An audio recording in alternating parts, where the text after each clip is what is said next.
루벤 차손과 갓 차손은 심히 많은 가축대를 가졌더라.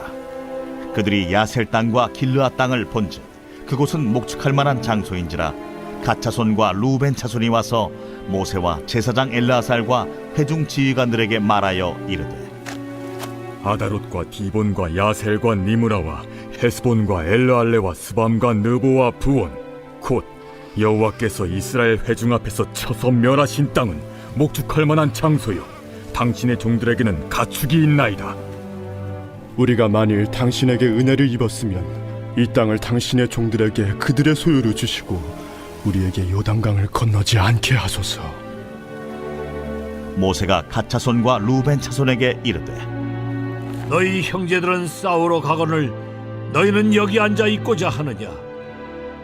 너희가 어찌하여 이스라엘 자손에게 낙심하게 하여서 여호와께서 그들에게 주신 땅으로 건너갈 수 없게 하려 하느냐? 너희 조상들도 내가 가데스 바네아에서 그 땅을 보라고 보냈을 때 그리하였었나니 그들이 에스골 골짜기에 올라가서 그 땅을 보고 이스라엘 자손을 낙심하게 하여서 여호와께서 그들에게 주신 땅으로 갈 수 없게 하였었느니라.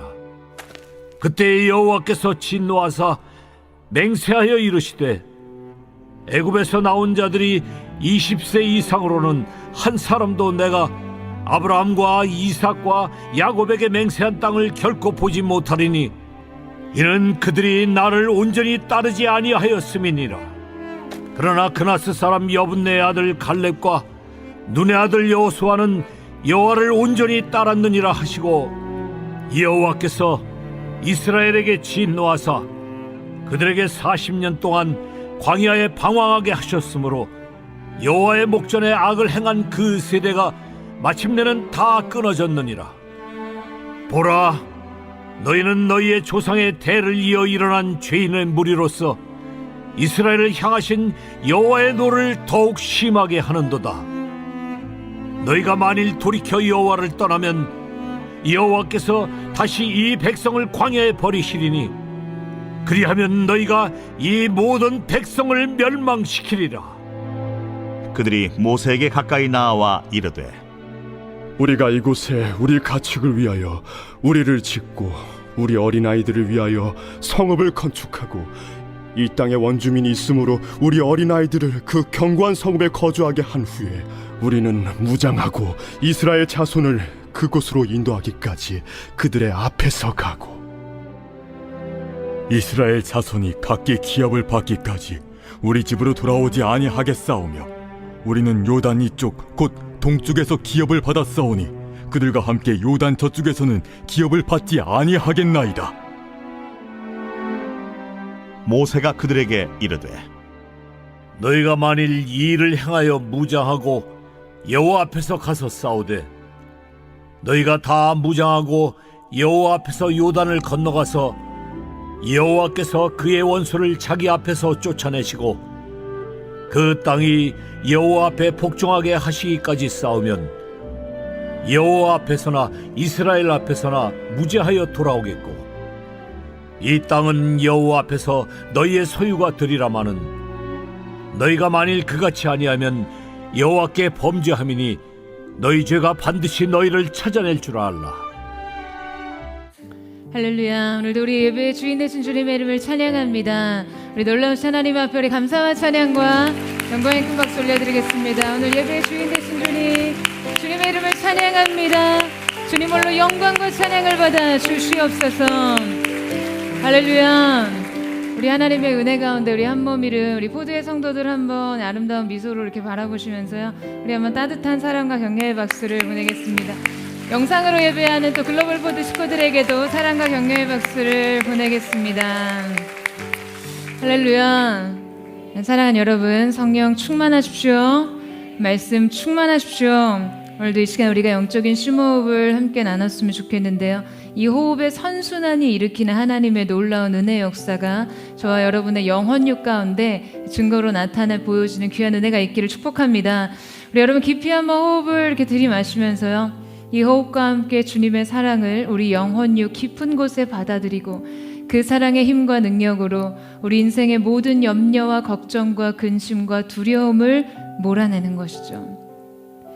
다시 한번 깊이 호흡을 들이마시면서 주님의 보혈을 우리의 영혼육 가운데 완전히 덮고 그 보혈의 능력으로 우리의 교만과 악함과 우리 연약한 육신의 모든 질병을 끊어내는 것입니다.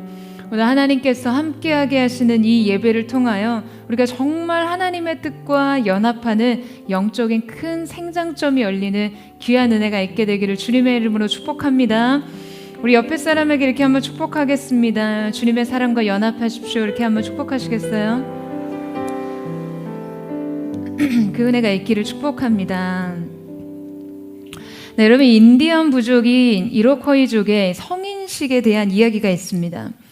이 부족은요, 이제 만 15세가 넘는 소년, 소녀들을 모아서 이제 매년 옥수수 밭으로 가서 이 성인식을 치르는데요.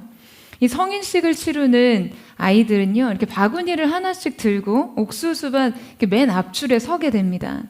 그리고 옥수수밭으로 들어가서 이제 그 반대편으로 걸어 나오는 동안 딱 하나의 옥수수를 따야 해요. 자신이 생각하는 가장 크고 가장 잘 익은 옥수수를 따는 거죠. 밭고랑을 지나서 앞으로 걸어가기 시작하면요, 절대로 왔던 길을 되돌아갈 수 없고요. 한번 옥수수를 따게 되면 이후 더 좋은 옥수수가 나타나도 그것을 바꿀 수 없다는 규칙이 있습니다. 아이들은 이 규칙을 듣고 이 좋은 옥수수를 고르기 위해서 시작부터 매우 신중하게 이곳저곳을 살피며 옥수수 밭으로 걸어 들어갑니다. 그리고 제일 크고 제일 좋은 옥수수를 따기 위해서 저마다 노력해요. 그러나 의아하게도요, 아이들이 옥수수 밭으로 나오면 하나같이 볼품없는 옥수수를 들고 나옵니다. 이때 마을의 가장 큰 어른인 추장이요, 이들에게 다음과 같은 말을 전합니다. 소년, 소녀들아, 너희들이 왜 이렇게 작고 볼품없는 옥수수를 가져왔는지를 스스로 돌이켜보거라. 분명 옥수수밭을 걸으면서 더 크고 더 좋은 옥수수를 발견했을 테지. 그러나 욕심 때문에 조금만 더 걷다 보면 더 좋은 옥수수가 있을 거라는 생각을 했을지도 모른다. 결국 옥수수밭의 끝에서 하나의 옥수수를 선택하고 밖으로 나왔겠지. 즉, 바로 좋은 기회가 눈앞에 있어도 더 좋은 것이 있을 거라는 욕심 때문에 정작 지금 내 앞에 있는 좋은 기회를 잡지 못하게 된 것이네. 그러니 욕심을 버리고 매 순간 내 앞에 있는 기회를 잘 잡기를 바라네. 여러분 어떠세요? 저는 개인적으로 굉장히 인상적으로 기억에 남는 이야기였어요. 이렇게 밭고랑을 걸어가며 가장 크고 그 좋은 옥수수를 찾는 이 아이들의 마음도 너무 공감이 되고요. 지금 주어진 기회에 반응하게 되면 어쩌면 더 좋은 거, 더 나은 것을 놓치게 될지도 모른다는 그 욕심과 그 미련이요, 너무 어떤 것인지 잘 알겠는 거예요. 그래서 지금 주어진 기회를 붙잡지 못하고 미뤄둡니다. 더 나은 것이 내 인생에 기다리고 있을지 모른다고 스스로 다독이면서요. 그렇게 지나간 길에는 나름의 변명거리들이 쌓여가는 거죠. 근데 중요한 것은요, 그 길은 다시 돌아갈 수도, 우리가 붙잡은 것을 다시 되바꿀 수도 없다는 사실이에요. 그래서 돌아갈 수 없는 그 길 끝에서 여러분, 우리가 들고 있는 이 바구니에 과연 무엇이 담겨 있을까요?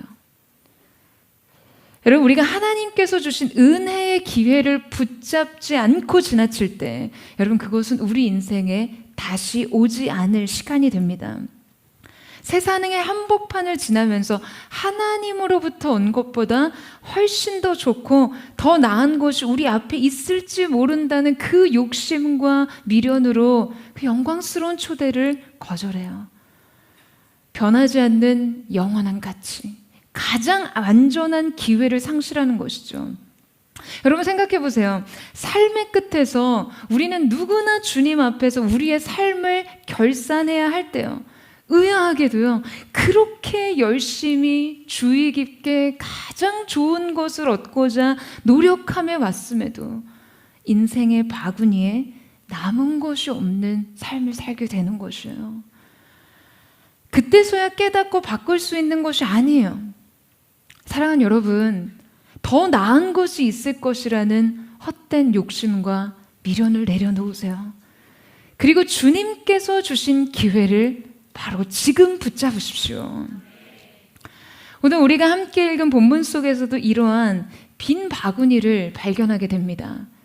하나님으로부터 온 것보다 더 좋은 것이 있을지도 모른다는 욕심과 미련으로 가장 영광스러운 기회를 포기했던 이야기를 소개하고 있는데요.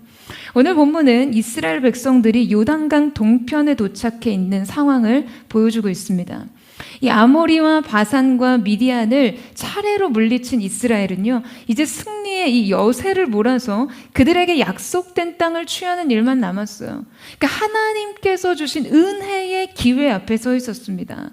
그런데 가나안을 향한 이 승리의 전진을 코앞에 두고 그들 중 르우벤, 갓, 므낫세 반지파가요, 모세에게 나아가서 약속의 땅으로 들어가기를 거부하고 요단강 동편을 기업으로 달라고 요구합니다. 여러분, 사실상 이것은요, 아주 당돌한 요구였어요. 이스라엘 백성들의 이 관념으로는 하나님이 각자에게 허락하신 땅은요, 어느 누구도 침해할 수 없는 고유한 소유였거든요. 더욱이 희년제도가 있었기 때문에 어떠한 경우도 타인에게 땅을 양도했다 할지라도요, 희년에는 원주인이 그것을 다시 되찾을 수 있었습니다. 그래서 이 땅에 대한 소유권은 영구적으로 작용할 수 있는 굉장히 민감한 문제였어요. 그래서 더욱 이 요구는 아주 당돌한 요구였던 것이죠. 당시 이 이야기를 듣고 모세는 경노합니다. 모세는 이들의 요구가 이스라엘 백성을 광야에서 38년 동안 방랑하게 했던 가데스 바네아의 불신앙의 사건과 이것은 동일한 태도이자 동일한 결과를 만들어낼 것이라고 말합니다. 그들의 선택에 있어서 가장 중요한 문제는 그들이 선택한 땅이 가나안 땅의 바깥이라는 점이었어요. 그들이 요구하는 이 요단 동편 땅은요, 하나님께서 아브라함에게 약속하신 땅에서 벗어난 지역에 있었다는 것이죠. 여러분, 그들은 약속의 땅으로의 전진을 거부합니다. 그들은 말했어요. 우리에게 요단강을 건너지 않게 하소서. 여러분, 이것이 얼마나 뼈아픈 영적인 선언입니까? 그들은 요단강을 건너기를 거부했어요. 전쟁을 거부합니다. 그들은 약속의 땅 가장자리에 머물기를 원했어요. 언약의 땅 경계 밖에 서 있었습니다. 자, 오늘 우리는 약속의 땅 코앞에서 그 요단을 건너지 않겠다던 그들의 선언이 영적으로 어떠한 의미와 영향력이 있었는지를 함께 살펴보기를 원하는데요. 자, 그렇다면 왜 그들은 요단강 동편을 기업의 땅으로 원했던 것일까요? 자, 르우벤, 므낫세, 반지파, 갓지파가 이러한 선택과 요구를 하게 된 원인과 이 그들의 선택의 기준이 되었던 것은 여러분 무엇이었습니까? 첫 번째로 그들은 약속을 보지 못했습니다. 대신 눈에 보이는 풍요에 사로잡혔어요. 우리 32장 1절 말씀을 다시 한번 읽어보도록 하겠습니다. 32장 2절 말씀 시작. 루벤 자손과 갓 자손은 심이 많은 가축대를 가졌더라. 그들의 야셀 땅과 길르앗 땅을 본즉 그곳은 목축할 만한 장소인지라. 야셀 땅과 길르앗 땅은요, 이렇게 넓은 초장이 있었기 때문에 그들의 양떼와 소떼를 키우기에 굉장히 적합해 보였습니다. 그 땅은 아주 비옥하고 기름진 땅이었어요. 이 본문의 원어를 보게 되면요, 한글 성경의 어순과는 달리 그들이 보았다라는 뜻의 와이루라는 문장으로 시작하고 있어요.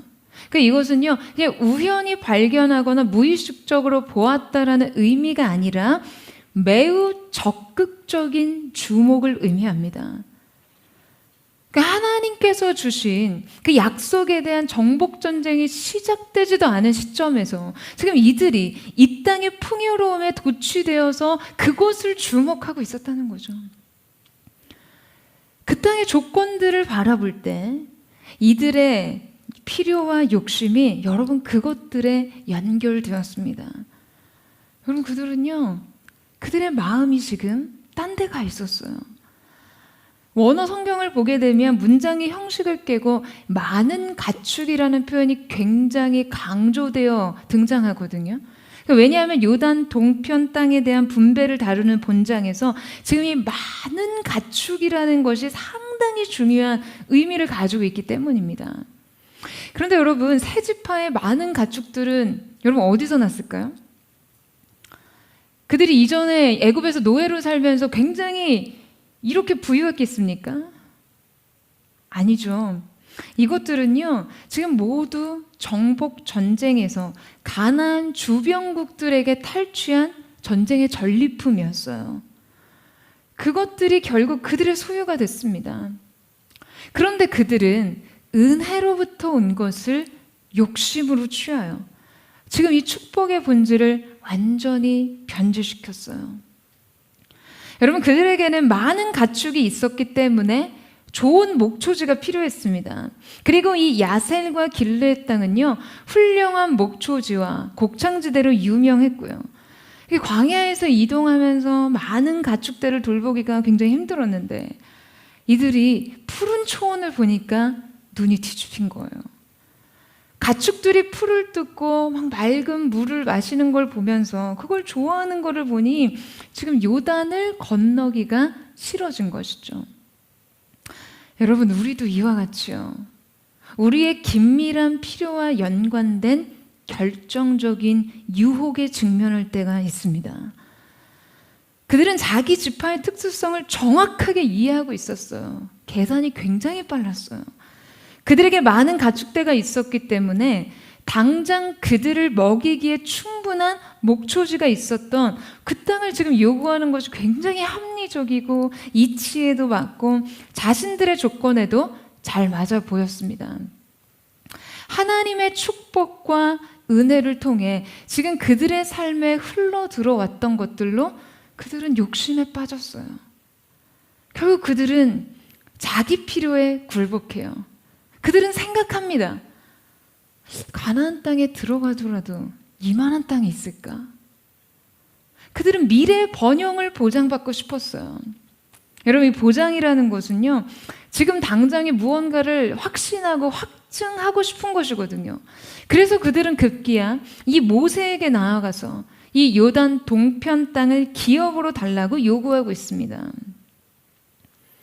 여러분, 이 중세시대에 수도원에 들어가려면요, 세 가지를 서약해야 한다라고 해요.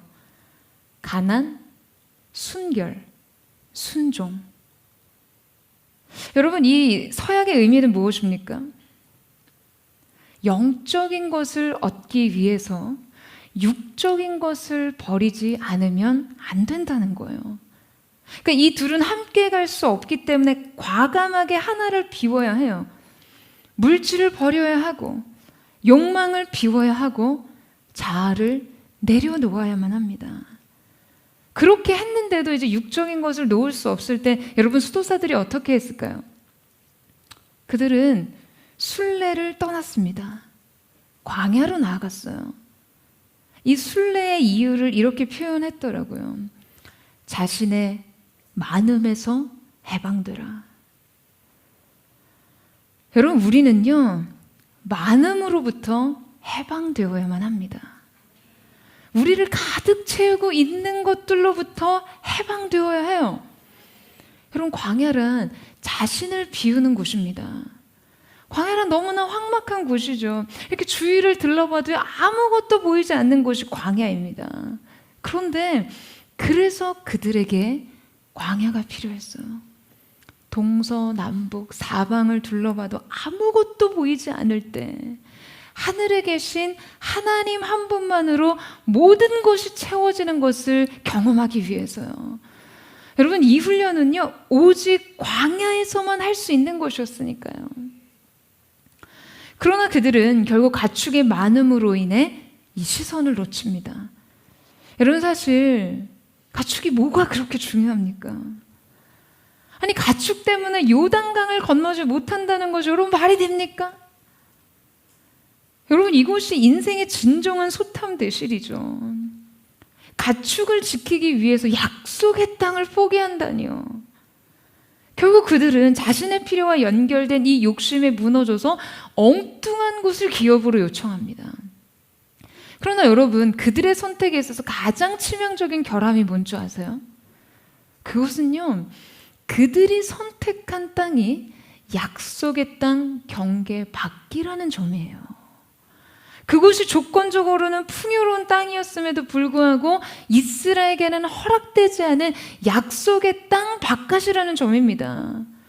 그곳은 언약의 땅 가장자리였어요. 결국 하나님의 은총이 없는 땅이었습니다. 여러분, 이 땅은 분명 욕심을 사로잡을 풍요가 있었어요. 자신들의 필요와 조건과 아주 꼭 맞는 현실적 조건이 있었어요. 그곳의 많은 풀들은 그냥 그들에게 번영을 약속하는 것처럼 보였습니다. 그냥 당장 눈에 보이기에 굉장히 좋은 이 조건 자체를 부정할 수는 없어요. 하지만 그것이 약속의 경계 밖에 있을 때 그 선택은요, 그들에게 결과적으로 결코 좋을 수 없다는 것을 깨닫지 못했어요. 여러분, 이 현실 판단의 오류가 여실히 드러납니다. 이스라엘의 역사는 솔로몬 이후에 남유다와 북이스라엘로 나누어지게 되는데요. 남북 왕국으로 분열되면서 여러분, 요단강 동편은요, 아예 철저하게 이스라엘 역사에서 배제됩니다. 여러분, 이 요단 동편 땅은 북이스라엘보다 약 100년 일찍 망하게 되는데요. 그들이 멸망했다는 기록만이 열왕기 하를 통틀어서 단 한 줄 등장합니다. 그 땅은 늘 극심한 우상 숭배에 가장 먼저 물들었어요. 말하자면 이 땅은요, 하나님의 은혜의 눈밖의 땅이었습니다. 하나님께서 그분의 백성들을 보호하시기 위해서 그 은혜의 눈으로 자기의 땅을 두루 감찰하십니다. 그런데 그 시선 끝에 이 땅은 배제되어 있었어요. 이 땅은 철저하게 외면당합니다. 하나님께서는요, 요단강 서편 북이스라엘 지파가 우상 숭배의 범죄에 빠져서 그 하나님을 저버릴 때 끊임없이 그 땅에 하나님의 선지자들을 보내십니다. 남유다를 향해서도 그분의 선지자들을 통해 계속된 회개를 선포하세요. 그러나 하나님이 요단 동편 지파들에게 선지자를 보내셨다는 이야기는요, 열왕기 상하 그 어디에도 언급되어 있지 않습니다. 그분의 철저한 보호와 약속은 요단강 서편 땅인 가나안 땅을 향해서만 있었어요. 여러분, 심지어 그들의 은혜 아래 배제된 것은요, 지금 2022년을 사는 오늘에까지 이어지고 있어요. 1945년 요단강 서편은 이스라엘 독립국가로 재탄생하게 됩니다. 그 요단강 동편 두 지파 반이 살던, 그러나 이 땅은요, 철저하게 무슬림화되어 있어요. 하나님의 선택하신 족속의 정체성은 어디에서도 찾아볼 수가 없습니다.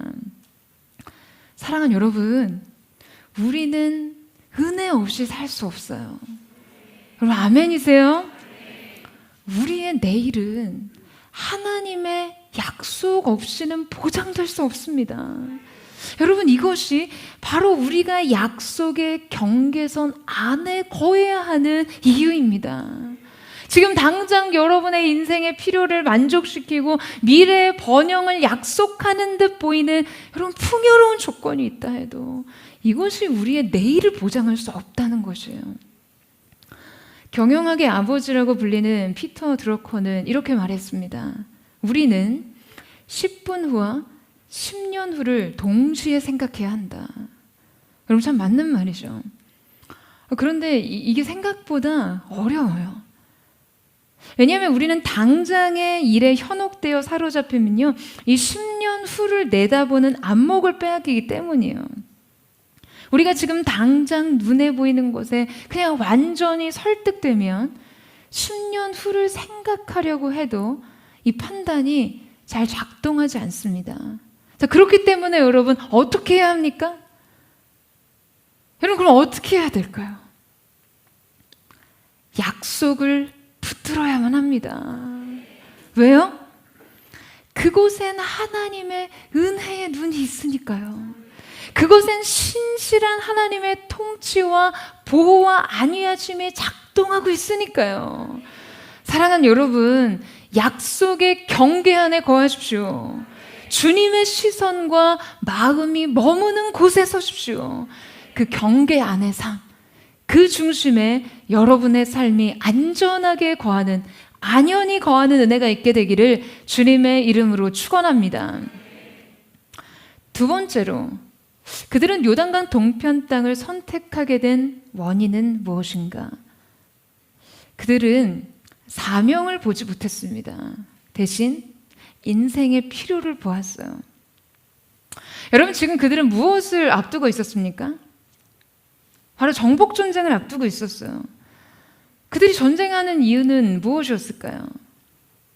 여러분, 그들은요, 그 땅에서 예배해야 했습니다. 그 땅에 제사장 나라를 세워야 했어요. 그런데 그 전쟁의 날에 용맹스럽고 용감하기로 유명한 이름난 르우벤과 갓지파 사람들은요, 뒤로 물러갑니다. 여러분, 지금 이것이 우리가 결국 우리의 기질과 성향보다 앞서 사명에 의해 훨씬 더 강한 지배를 받는다는 것을 보여주는 것이에요. 여러분, 전쟁은요, 누구에게나 부담되는 것입니다. 아니, 누가 미치지 않고서 전쟁을 원하겠어요? 아니, 어떤 광기에 사로잡히지 않고서 전쟁을 하고 싶어 하겠습니까? 그런데 요단강 동편에 머물면요, 전쟁을 안 해도 됐어요. 철기 무기를 사용하던 가나안 족속과의 그 두려운 직면을 피해도 되었습니다. 희생과 수고를 줄일 수 있다고 생각합니다. 그러니까 당장 이것은 육신적인 면에서는 매우 현명한 선택처럼 보여요. 인생의 손실을 줄이는 것 같아 보였으니까요. 하지만 여러분, 이 계산은 완전히 잘못됐습니다. 왜냐하면 여러분, 지금 여기에 무엇이 빠져 있나요? 여기에 사명이 빠져 있어요. 부르심이 없어요. 사실 그들이 그토록 꺼려하던 이 전쟁은 여러분, 엄연히 승리가 보장되어 있는 전쟁이었어요. 그래서 그들이 해야 할 일은요, 사실상 믿음의 참전 그 자체뿐이었어요. 여러분, 일석삼조라는 말 아시죠? 아시죠? 돌 하나 던져서 3마리 새를 때려잡는다는 말이에요. 그러니까 그들에게 가나안 정복 전쟁은요, 일석삼조의 부르심이었습니다. 그냥 믿음으로 참전하기만 하면 보장된 승리와 약속된 기업과 전쟁의 그 수많은 전리품들까지도 취할 수 있었어요. 무엇보다 주님이 주시는 믿음의 상 또한 받을 수 있었습니다. 그런데 그들은 이 전쟁을요, 손실로 계산합니다. 희생으로 간주해요. 이것이 사명이 결여된 그들의 현실 계산법이었어요. 그래서 그들의 미래는 어떻습니까? 당장의 전쟁을 피하기 위한 그들의 선택은 여러분, 어떠한 결과를 초래했을까요? 당장의 수고와 손실을 줄이고 싶어서 사명을 저버린 이들의 선택이 여러분, 어떠한 미래를 만들었을까요? 이 요단 동편 땅을 선택했던 세 지파는요, 이 잘못된 선택으로 인해 큰 낭패와 고난을 겪습니다. 그들은 당장의 싸움을 피할 수 있었어요. 당장 전쟁에서의 손실을 줄일 수 있다고 생각했어요. 근데 여러분, 그들이 선택한 그 땅에는요, 왕의 대로가 있었습니다. 그러니까 북쪽에 있는 왕들이 이 남쪽 애굽과 교류하거나 전쟁을 할 때 지나가던 곳이 바로 요단 동편 땅이었던 거예요. 그래서 이 중동에서 전쟁이 일어나게 되면 언제나 고래 싸움에 새우등 터지는 곳이 이 요단강 동편에 있던 루벤, 갓, 므낫세 반지파의 땅이 가장 먼저 정복을 당하고 침략을 당하고 포로로 끌려가게 됩니다. 트랜스 요르단이라고 불리는 이 땅은요, 역사상 지속적으로 여러 나라들에게 이 전략적인 요지가 돼서 늘 표적이 되었어요. 트랜스 요르단은 분쟁의 땅이었습니다. 이 땅에는요, 싸움과 전쟁이 멈추지 않았어요. 그 땅은 항상 전쟁에 노출되어 있었습니다. 여러분, 참 아이러니하죠? 전쟁을 피하려던 이들이 직면한 이후의 현실 말이에요. 결국에 그들의 땅은 끊이지 않는 전쟁과 싸움과 갈등을 치러야 했습니다. 여러분, 우리는 인생에서 두려움을 피하기 위해 사명을 저버릴 때가 있어요. 사실 그 두려움은 어쩌면 실체도 없는 것일지 몰라요. 하지만 종종 어떤 불신앙적 망상에 사로잡혀서요. 우리가 부르심을 선택하면 오히려 우리의 인생에 굉장한 손실이 생긴다고 쉽게 착각합니다. 그래서 내가 얻고자 하는 것, 물질을 위해서는 물질을 쫓고, 명성을 위해서는 명예를 추구하고, 사랑을 얻기 위해서는 사랑을 찾아 나서야 된다고 생각합니다. 아니요, 여러분. 여러분 인생의 파랑새는 거기에 없습니다. 여러분이 쫓고 추구하고 그걸 찾아 나선다고 그것이 여러분 인생에 차지하고 영원히 그것을 소유할 수 있는 것이 아니에요. 여러분이 소유할 수 있는 가장 좋은 것은 결국 약속 안에 다 있습니다. 부르심 안에 다 있어요. 여러분 이 사실을 믿으세요? 여러분, 우리는요, 하나님이 우리 인생에 하라고 하신 일을 해야 합니다. 왜냐하면 하나님께서 우리를 그 사명 안으로 부르시는 것은요, 심부름꾼이 필요해서가 아니거든요. 하나님이 여러분의 재능과 노동에 궁핍해서 여러분을 부르시는 것이 아니거든요. 여러분, 무슨 사명이 족쇄입니까? 그토록 영광스러운 부르심을 그냥 마냥 어떤 족쇄처럼 취급하는 사람들을 보면요, 막 진짜 화가 나요. 아니, 정말 본능적으로 이렇게 막 뜨거운 게 막 올라옵니다. 아니, 그토록 위대하신 하나님이요, 천지를 말씀으로 창조하신 하나님이 이 작고 천한 우리에게 그분의 일에 동참할 수 있는 그 영광스러운 기회를 베푸셨는데, 아니 이 영예를 굴욕으로 대하는 행동은 여러분 결코 해서는 안 되는 것이죠. 여러분 아멘이세요? 여러분, 하나님께서 우리에게 부르심을 주시는 이유는요, 이것이 우리 삶의 베스트이기 때문입니다. 하나님께서 우리에게 그것을 주시는 분이 아니에요. 하나님은 우리에게 하나밖에 없는 유일한 것, 그것이 아니라, 베러가 아니라 베스트를 주십니다. 여러분, 세상은요, 우리에게 절대 베스트를 줄 수 없어요. 세상이 줄 수 있는 좋은 것은요, 모두 상대적인 것이거든요. 세상에는 진리가 없기 때문에 절대적인 것이 없습니다. 오직 하나님에게만 베스트가 있어요. 절대적인 유일함이 있어요. 여러분, 전쟁을 피하려던 족속들에게 가장 필요한 것은 약속의 땅이었습니다. 왜냐하면 약속 안에 보호가 있기 때문이에요. 은혜와 축복이 있기 때문이죠. 하나님께서 우리에게 무엇인가 하나님의 선하시고 기뻐하시고 온전하신 뜻대로 하라고 하신 일이 있다면요, 우리가 지금 당장에 납득하기 힘들다 할지라도 그것이 우리의 인생의 베스트이기 때문에 그렇습니다. 여러분 아멘이세요? 너에게 필요한 것은 여기 다 있기 때문에 이곳을 취하라고 하는 것이에요. 사랑하는 여러분, 세상이 제공하는 굿이 아니라, 베러가 아니라 하나님이 주신 베스트를 취하세요. 저는 포드의 성도들이요, 가장 존귀한 것을 얻고 누리는 은혜가 있게 되기를 주님의 이름으로 축원합니다. 하나님의 베스트를 취할 수 있는 그 놀라운 부르심의 사명 안에 거하는 저와 여러분 되시기를 주님의 이름으로 축복합니다. 세 번째로, 그들이 요단강 동편 땅을 선택하게 된 이 원인은 무엇인가? 그것은 공동체를 보지 못했기 때문입니다. 그들은 연합 대신 이기심을 선택합니다. 여러분, 지금 모세는요, 약속의 땅 동편에 머물겠다는 이들의 요구를 아주 호되게 질책합니다. 왜냐하면 지금 이들의 언행은 약속의 땅으로 들어가는 이스라엘 백성들의 일치를 방해하는 것이기 때문이에요. 여러분, 어느 조직이든 일치라는 것은 굉장히 중요합니다. 이것은 어떤 획일성을 말하는 것이 아니에요.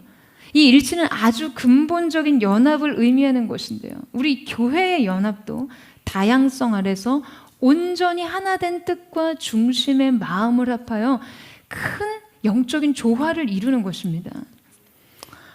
여러분, 지금 이 전쟁이 단순히 영토 전쟁입니까? 아니죠. 이 전쟁은요, 온 열방의 구원을 선포하기 위한 영적 전쟁이었어요. 그런데 바로 이때 그들은 거룩한 일치와 연합을 깨고 자기들의 이기심을 작동시킵니다. 여러분, 이 이기심이라는 게요, 굉장히 엄청난 전염력이 있어요. 이것이 한번 발동이 되면요, 여기저기서 본물처럼 터집니다. 왜냐하면 이기심의 본성이기 때문이에요. 그것이 이기심의 본성이기 때문이죠. 그러니까 우리라는 것에 내가 끼어들어 보세요. 하나의 연합체는요, 수많은 개인으로 쪼개집니다. 그들이 자기 지파의 유익을 위해서 요단 서편 땅의 분배를, 동편 땅의 분배를 요구하고 나설 때, 여러분, 다른 지파들은 무슨 생각을 했을까요? 아, 나도 내 밥그릇 좀 챙겨야 되는데. 그냥 모두 각자 자기 필요와 요구사항을 의식하기 시작하지 않았을까요? 게다가 그들은요, 지금 함께 싸우기를 거부했습니다. 이것은 이제 곧 있을 전쟁의 사기에 엄청난 사기를 떨어뜨리는 일이었어요. 여러분, 그들은 뭐 지금 최신 무기로 무장한 상황이 아니었어요. 그들은 오직 하나님의 약속을 향한 일편단심으로 똘똘 뭉쳐야 했어요. 게다가 지금 이들이 이 전쟁을 거부하는 이유가요, 전쟁 뒤에 하나님께서 그들에게 기업으로 분배하실 땅을 지금 그들이 직접 선택하고 거기 눌러 앉겠다는 거죠. 여러분, 이것은 지금 단순히 한 공동체의 사기를 꺾어놨을 뿐만 아니라 하나님의 일을 전혀 다른 관점으로 보게 하는 육적인 해석력을 가져다 주었습니다. 여러분, 가나안 땅의 정복 전쟁은요, 하나님의 명령이었어요. 하나님은 아브라함과 언약을 맺으신 그 땅 가운데 자기의 백성들을 세우기를 원하셨어요.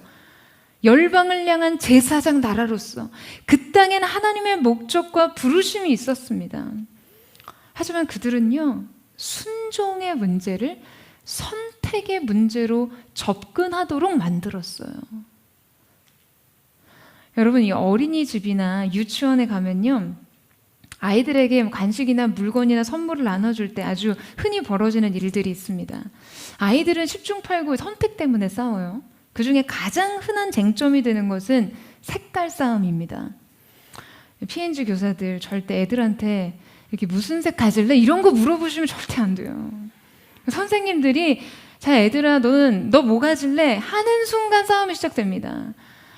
내가 빨간색을 갖겠다는 거예요. 너도 나도 빨간색을 가지겠다고 싸웁니다. 처음에는 빨간색을 가지고 싶어서 빨간색을 줬더니 옆에 있는 애가 노란색을 가진 걸 보니 갑자기 노란색이 갖고 싶어서 옵니다. 그래서 빨간색을 가진 애가 노란색을 가진 아이에 있는 것을 빼앗는 바람에 노란색을 가진 애가 울기 시작합니다. 어떤 애들은 빨간색을 갖고 싶은데 성격상 말은 못 하겠다고 해서 울어요. 어떤 애들은요, 자기가 뭘 가지고 싶은지 몰라서 옵니다. 그래서 여러분, 순식간에 아수라장이 돼요. 그래서 노련한 선생님들은요, 이런 상황에 직면했을 때 아이들에게 애초에 비교와 선택을 하지 못하게 합니다. 그러니까 아예 선택적 차원으로 접근을 하지 못하게 만들어요. 하지만 이 아이들의 속성을 잘 모르는 어느 누군가가 아이들에게 넌 뭘 가질래? 라고 하는 순간 이것은 비교, 선택의 문제로 전환되는 것이죠. 여러분, 공동체에서도요, 사소하지만 이런 해석의 전환을 가져오는 말들이 있습니다. 그 프레임으로 보면 그 프레임으로 보여요. 그렇게 접근하면 모든 게 불평이 돼요. 그렇게 생각하면 모든 게 문제투성이에요. 여러분 지금 이 해석 자체가 공동체의 일치를 깨뜨리는 사단의 전략임을 알지 못한 채로 우리는 그 프레임 안에서 잘못된 결론에 이르게 되는 것이죠. 여러분, 프레임 자체가 올무예요. 이 전환 자체가 사단의 의도입니다. 하나님의 명령을 순종의 차원이 아닌 선택의 차원으로 해석하게 하는 것.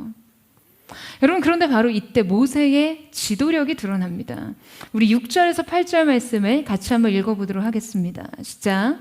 모세가 갓 자손과 루벤 자손에게 이르되 너희 형제들은 싸우러 가거늘 너희는 여기 앉아 있고자 하느냐. 너희가 어찌하여 이스라엘 자손에게 낙심하게 하여서 여호와께서 그들에게 주신 땅으로 건너갈 수 없게 하려 하느냐. 너희 조상들도 내가 가데스 바네아에서 그 땅을 보라고 보냈을 때 그리 하였었나니. 여러분, 모세는요, 이 인식의 전환이 공동체 전체에 어떤 부정적인 파급을 일으킬지 대번에 알았어요. 모세는 그들을 크게 책망하여 이를 지금 그들 가운데 있었던 이 분열을 조장하는 행위라고 꾸짖었습니다. 모세는요, 너희 형제들은 싸우러 가거늘 너희는 여기 있고자 하느냐라고 말하죠. 그러니까 그들의 이기심을 강하게 책망합니다. 그들의 이 행위는 신앙 공동체로서 운명을 같이 해야 하는 이스라엘에게 있어서 극히 반공동체적이고요, 반신앙적인 행태라고 엄히 꾸짖습니다. 여러분, 지도자는요, 이것이 아무리 개인의 필요에 꼭 맞고 그 요구가 그 각자의 계산과 논리에 합당해 보일지라도 공동체 전체의 신앙과 영적인 흐름에 저항과 걸림이 될 때는요, 그것을 또한 책망할 책임 또한 있습니다.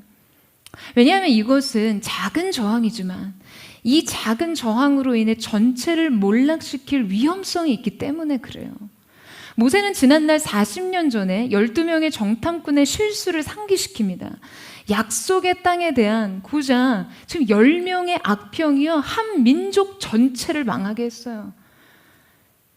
적게는 200에서 많게는 600만 명의 이스라엘 백성 전체를 위험에 빠뜨립니다. 10명의 믿음 없는 말이 민족 전체의 믿음을 무너뜨렸어요. 그들은 광야에서 몰살당합니다. 그래서 모세는 너희가 어찌하여 이스라엘 자손에게 낙심하게 하여서 여호와께서 그들에게 주시게 한 땅으로 건너갈 수 없게 하느냐라고 말합니다. 세 지파가 끝까지 가나안 정복 전쟁에 참여하지 않는다면 그것은 하나님의 뜻을 정면으로 거부하는 일일 뿐만 아니라요, 그들 요구가 지금 이스라엘 전체를 무너뜨리고 약속의 땅에 들어가는 것을 맞는 패역한 요청으로 단죄하고 있는 것이죠.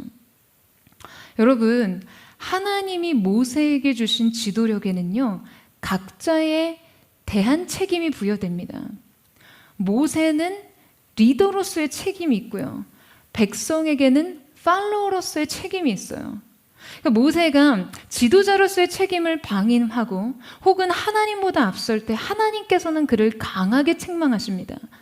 하지만 하나님께서 부여하신 그 영적인 권위 아래서 모세가 영적인 지도력을 바르게 행사할 때는요, 백성들은 그 지도 아래서 순복해야 했어요. 그러니까 지도자의 잘못된 권위의식도 경계해야 하지만요, 팔로워들은 리더의 가르침에 이 영적 약자의 원리를 적용하는 것도 경계해야 합니다. 여러분, 많은 사람들이 교회에서 영적인 가르침의 권위보다도 영적 약자의 필요에 서야 한다고 착각합니다. 사랑을 명분 삼아서요. 그래서 상처받았다고 하는 사람들의 말을요, 가장 크게 들어요. 아니에요, 여러분. 사랑하기 때문에 진리에 부합된 분명한 가르침이 필요합니다.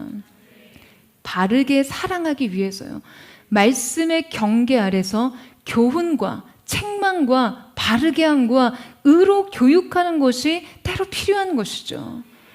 말씀의 분별이 가장 중요합니다. 여러분, 그런데 이 지도자의 강력한 책망에 대해서 회복의 실마리를 보여준 구절을 발견하게 되는데요. 16절 말씀에 보면 그들이 모세에게 가까이 나와 이르되, 그러니까 모세로부터 강하게 책망을 말을 들은 후에 르우벤과 갓지파, 므낫세 반지파는요 모세에게 가까이 나왔다라고 기록되어 있습니다. 여러분, 책망이 있을 때 오히려 이 세 지파와 같이 모세에게 가까이 나오는 것이 필요합니다. 비록 모세에게 이들이 강하게 책망을 받았지만 그들은 모세 가까이에 나왔어요. 모세의 뜻을 겸손하게 인정합니다. 그리고 그들은요, 이 제안의 합의점을 제시했어요. 그들이 이 땅을 자신에게 주어 가족의 재산을 보호할 성읍과 건축들을 허락해 준다면 오히려 선봉에 서서 가나안 땅에 들어갈 것이며 이스라엘 전체가 기업을 얻기까지 여러분 집으로 돌아오지 않을 것이고 자신들이 동편 땅을 소유했기 때문에 서편 땅을 기업으로 요구하지 않겠다는 것이었어요. 그래서 모세는 그들의 요구 조건을 받아들이고 그들을 선봉에 세웁니다. 언제까지인가? 20절 말씀 보시겠어요? 우리 같이 한번 읽어보도록 하겠습니다. 시작. 여호와께서 너희에게 주신 것 같이 너희의 형제들에게도 안식을 주시리니 그들도 요단 저쪽에서 너희의 하나님 여호와께서 그들에게 주시는 땅을 받아 기업을 삼기에 이르거든 너희는 각기 내가 준 기업으로 돌아갈 것이니이다 하고. 여러분, 다른 모든 지파들이 가나안의 모든 땅을 정복하기까지 물러서지 말고 선봉에 서서 모든 책임을 다하고 하나님께서 주신 부르심의 사명을 완수하라고 합니다. 약속을 보지 못하고 풍요로움에 도취된 선택, 당장의 풍요로움에 도취된 선택, 사명을 보지 못하고 자신의 필요에만 집중한 선택, 공동체를 보지 못하고 이기심에만 함몰된 선택, 이 모든 것을 뒤로 하고요, 풍요가 아닌 영광으로, 퇴로가 아닌 선봉에서 이 모든 하나님의 약속이 온전히 성취되기까지 그곳에 서는 것입니다. 여러분, 아멘이세요? 저는 사랑하는 포도의 성도들이 하나님이 주신 약속의 안식에 이르기까지 이 영적 선봉에 서는 자들이 되기를 주님의 이름으로 축원합니다. 현실에 안주하지 않고 세상과 타협하며 뒤로 물러서지 않고요, 믿음의 전진을 통해서 시대의 정신을 압도하고 우리의 세대를 영적으로 완전히 정복하는 거룩한 은혜, 승리의 전사들 되시기를 주님의 이름으로 축원합니다. 오늘 그 놀라운 은혜가 저와 여러분 가운데 있게 되기를 주님의 이름으로 축복합니다. 우리 이 시간 함께 찬양하며 기도하며 나아갔으면 좋겠습니다. 사랑하는 주님, 오늘 이 시간 우리가 우리의 눈을 들어 주님을 바라봅니다. 우리의 눈을 들어 동서남북 사방에 주님께서 우리 가운데 허락하신 그 약속의 뜻을 바라보며 나아가기를 원합니다. 눈앞의 풍요가 아닌 주님의 완전하신 은혜의 약속을 향해 서게 하여 주시고, 인생의 타협과 퇴로가 아닌 선봉에 서서 주님이 우리의 인생을 통해 이루고자 하신 거룩한 뜻을 완수하는 하나님의 사람들로 새롭게 세워지게 하여 주시옵소서. 주님 곁으로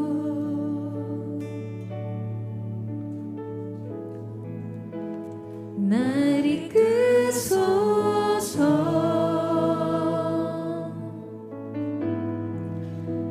내 모든 것 다 드리며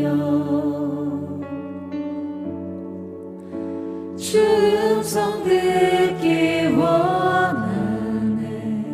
나의 참 소망이 되신 주님, 나의 참 소망, 그 무엇과도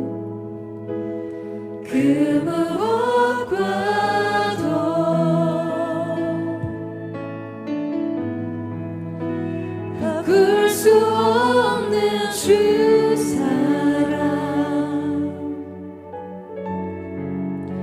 그 품 안에 나 안기리. 주님의 길로, 주님의 길로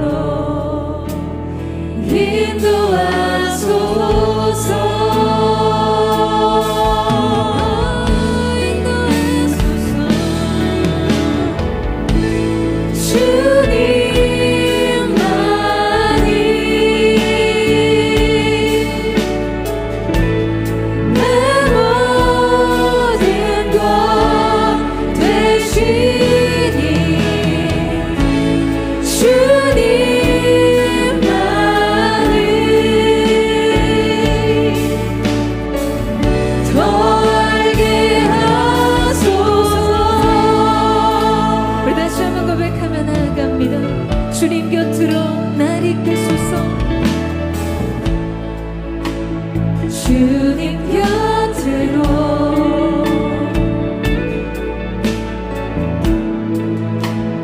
날 이끄소서.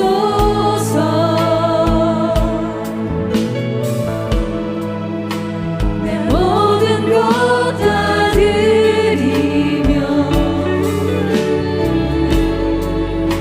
충성되기 원하네.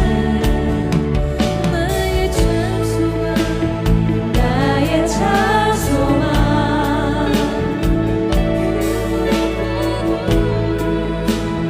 그 무엇과도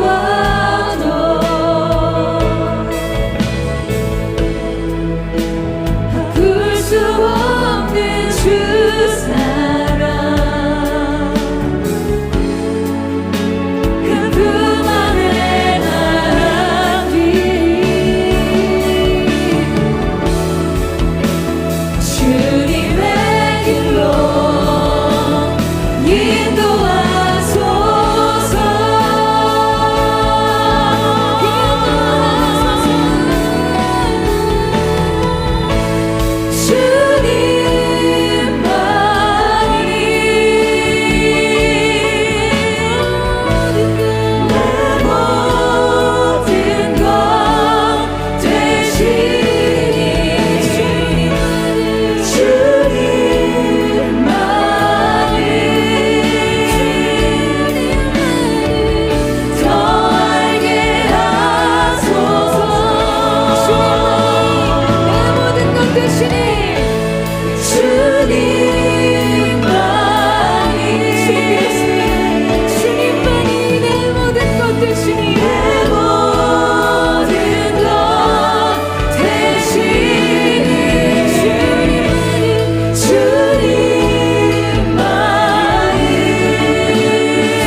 사랑하는 여러분, 오늘 여러분의 인생의 가장 중요한 편대는 무엇입니까? 오늘 여러분은 무엇을 위해 달려가고 있으신가요? 혹시 내가 지금 무엇을 위해 왜 달리는지조차 모른 채 다른 박질하고 있지는 않으십니까? 여러분, 세상은 우리에게요 언제나 가장 아름답고 설득력 있는 속삭임으로 우리가 하나님의 약속의 땅 그 경계를 바라보기 이전에 우리 인생 자신의 것을 추구하게 만듭니다. 너의 행복을 위해 살라고요. 너의 행복을 위해 살라고요. 가장 달콤한 말로, 가장 합리적이고 설득력 있는 말로요, 너의 행복을 위해 살고 네 마음의 가는 곳을 따라가라고 이야기합니다. 사랑하는 여러분, 이것만큼 하나님의 사람들에게 위험한 것은 없습니다. 여러분, 하나님의 사람들의 인생은요 행복을 위해 사는 인생이 아닌 영광을 위해 사는 인생인 줄로 믿습니다. 여러분, 이 사실을 믿으세요. 자신의 안위를 위해 사는 자들이 아닌 하나님의 영광을 위해 사는 것입니다. 풍요가 아닌 거룩을 향해 가는 삶인 줄로 믿습니다. 너희는 먼저 그의 나라와 그의 의를 구하라. 이 우선순위가 우리의 삶 속에 맞춰져야 되는 것이에요. 여러분, 그 약속과 말씀의 부름을 따라 달려가세요. 하나님의 약속의 땅 경내에 거하십시오. 것을 더하실 거예요. 하나님의 은혜의 눈과 시선이 여러분의 인생 가운데 있을 줄로 믿습니다. 우리 전심으로 하나님 앞에 주님 그렇습니다. 나의 행복이 아닌 영광을 위해 사는 자들, 성공이 아닌 성경으로 하나님 앞에 서게 하여 주시옵소서. 풍요가 아닌 거룩으로 사는 자들이 될지어다. 전심으로 주의 한번 부르짖고 우리 합심의 동성으로 기도하겠습니다. 주여, 사랑하는 주님, 우리의 인생에 따르는 약속과 주님의 기름 부으심이 안녕하는 분들 환영하고 감사하게 하는 세상의 속삭임을 대적합니다. 세상의 화염을 대적합니다. 너희 주의 영광을 위해 사는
주님이 그렇습니다. 주님의 날개 그늘 안에, 주님의 영광 안에, 주님의 약속 안에 사는 삶보다 더 안전한 삶은 없음을 예수님의 이름으로 선포하며 나아갑니다.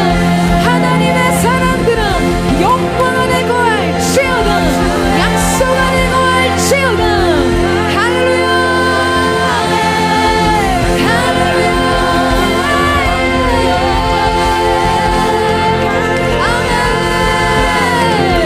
거룩하신 주님의 영이 피를 부으시니 오늘 우리 가운데 있게 하여 주시옵소서. 사랑하는 여러분, 히브리서 말씀에 보면 가나안에 들어가는 것을 안식에 들어가는 것으로 표현하는 장면을 보게 됩니다. 여러분, 우리가 하나님께서 우리 인생에 허락하신 진정한 안식에 들어가 연합하기 위해서, 주님이 우리의 삶 속에 주시는 하나님의 샬롬을 누리기 위해서 전제적으로 필연적으로 필요한 게 여러분 무엇인 줄 아십니까? 가나안 그 땅을 영광의 기업으로 얻기 위해 여러분 하나님의 명령을 따라 믿음의 참전을 하는 것이 필요합니다. 여러분 아멘이세요? 오늘 여러분 앞에 놓인 싸움은 무엇입니까? 여러분 그 전쟁이란 무엇입니까? 여러분이 망설이며 하나님의 약속과 부르심의 사명을 따라갈 때 여러분이 겪게 될 손실을 계산하는 그 계산을 내려놓으세요. 여러분, 이보다 영광스러운 가치가 인생에 어디 있습니까? 오늘 여러분 풍요로운 당장 눈에 보인 조건들을 따라가면서 하나님이 여러분의 인생 속에 말씀하신 말씀의 안전지대, 약속을 떠나는 삶을 살고 있지는 않으세요? 여러분 싸우셔야 돼요. 여러분 안에 일어난 그 갈등과 싸우셔야 돼요. 하나님이 허락하신 것보다 더 좋은 것이 있지는 않을까? 더 나은 것이 있지는 않을까? 그렇게 여러분의 인생에 더 좋은 열매들을 담기 위해 망설이며 그 걸음을 하나님이 주신 은혜의 기회들을 지나칠 때 우리의 인생의 바구니에는요 남는 것이 없습니다. 여러분 은혜의 기회를 붙잡으세요. 이 시간 말씀으로 싸우세요. 여러분에게 타협하고자 찾아오는 세상의 소리를 끊어내십시오. 모든 유혹 앞에서 견고하게 하나님의 사람 여호와의 군대로 일어서기를 예수님의 이름으로 축복합니다. 하나님의 사람들아 담대함으로 일어설지어다. 항우를 이루고서서 너희를 구원하시는 여호와를 바라볼지어다. 여러분 두려워하지 말고 싸우세요. 타협하지 말고 믿음의 전쟁을 이루십시오. 우리의 전심으로 풍요가 아닌 영광으로 테러가 아닌 선봉에서 이 모든 것을 이루기까지 영광의 기약에 이르기까지 주님을 위해 서기를 원하오니 역사하여 주시옵소서. 우리 전심으로 주의 한번 부르짖고 우리 역심을 동성으로 기도하겠습니다. 주여 사랑하는 주님, 우리의 인생에 찾아오는 우리가 마음속에 갈증을 일으키는 우리의 인생의 가로를 열어놓게 하는 모든 사랑의 유혹과 속삭임과 세상의 타협을 근절한 그야말로 단계를 원합니다. 정확하고 인도하심이 있는 거는 정확히 하나님의 약속과 말씀을 따라오는 인생이 요정되게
선봉에서 하나님의 나라를 책노하여 얻는 자가 되기를 예수님의 이름으로 축복합니다. 이세 거룩한 나의 생멸치기들로 거룩한 믿음의 전사들로 시대 정신을 압도하여 하나님의 나라로 정복하는 은혜, 거룩한 믿음의 군대 되게 하여 주시옵소서. 그렇게 하실 줄로 주님 믿습니다. 역사하여 주시옵소서. 아멘. 사랑하는 여러분, 하나님께서 최근 저에게 두 가지의 단어를 주시고 이것을 붙들고 기도하게 하셨습니다. 이전에 나눈 것과 같이 페이버라는 단어를 주셨고요, 하나님 편에서의 절대적인 주권적 은혜의 작정, 그 은혜가 저와 포드의 성도들 그리고 우리의 모든 목회와 사역 위에 있기를 간구하게 하신 이후에 최근 두 가지의 단어를 선포케 하셨습니다. 그것은 바로 돌파와 확장입니다. 여러분 아멘이세요? 여러분, 하나님께서 우리의 삶 속에, 우리의 교회 가운데, 여러분의 인생의 길에 새로운 돌파와 확장을 이루실 줄로 믿습니다. 새로운 부흥의 계절이 오고 있습니다. 새로운 영광의 시즌이 오고 있음을 선포합니다. 그러나 여러분, 돌파가 필요하다는 것은요, 필연적으로 우리 앞을 가로막는 무언가가 있다는 거예요. 장애물이 있어요. 문제가 있습니다. 우리가 그것을 뚫어내야 하고 우리가 그것을 넘어서야 할 것들이 있습니다. 그러나 여러분, 두려워하지 마세요. 우리는 약속이 있는 자들이에요. 믿음이 있는 자들입니다. 우리의 믿음은 불순물로 차있는 믿음이 아닌 정금과 같은 믿음이요.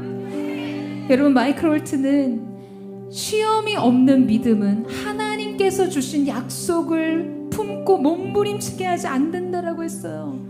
여러분, 시험이 없는 게 행복한 게 아닙니다. 편안한 것이 아니에요. 우리 앞에 있는 인생에 찾아온 고난과 시련과 환난과 폭풍과 같은 그 많은 것들은요, 이 장애물은 오늘 여러분이 하나님 앞에 믿음으로 얼마나 높이 뛸 수 있는지를 보여주는 것이 될 것입니다. 오늘 여러분 앞에 있는 절벽은요, 여러분을 떨어뜨리기 위한 것이 아닌 여러분이 비상할 수 있는 존재라는 것을 가르치기 위해 존재한다고 믿습니다. 이 사실을 믿으세요? 여러분, 돌파하세요. 그 돌파 뒤에 확장이 있을 것입니다. 돌파와 확장이 사랑하는 모든 성도들, 사랑하는 모든 천식 가운데 있을 줄로 믿습니다. 돌파와 확장이 있음을 예수님의 이름으로 선포합니다. 전심으로 주여 세 번 외치고 주님 영광의 계절이 오게 하소서, 부흥의 시절이 오게 하여 주옵소서, 하나님의 은혜의 때가 열리게 하여 주옵소서. 선포하며 부르짖으며 기도하겠습니다. 주여, 주여.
주님을 기대하며 나아갑니다.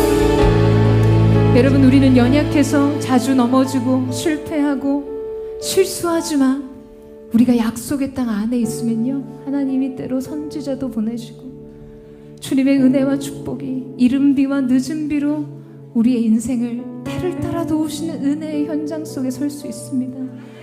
여러분, 이 시간 갈등하지 말고 망설이지 말고 두려워하지 말고 무엇보다 포도의 성도들이 선봉에 서서 주님을 예배하는, 선봉에 서서 시대를 압도하는, 선봉에 서서 하나님의 나라를 침노하여 얻는 거룩한 이 시대의 영적 전사들 되게 하여 주시옵소서. 그렇게 행하실 주님, 우리를 통해 놀라운 시대를 열어가실 주님, 새 은혜의 시대를 여실 주님을 찬양하고 감사드리며 살아계신 예수님의 이름으로 기도드립니다. 아멘. 할렐루야. 주님 감사합니다. 각 사람 머리 위에 안수하셔서 거룩한 영, 돌파의 영으로 기름 부으셔서 인생의 새로운 지경이 확장되게 하여 주시옵소서.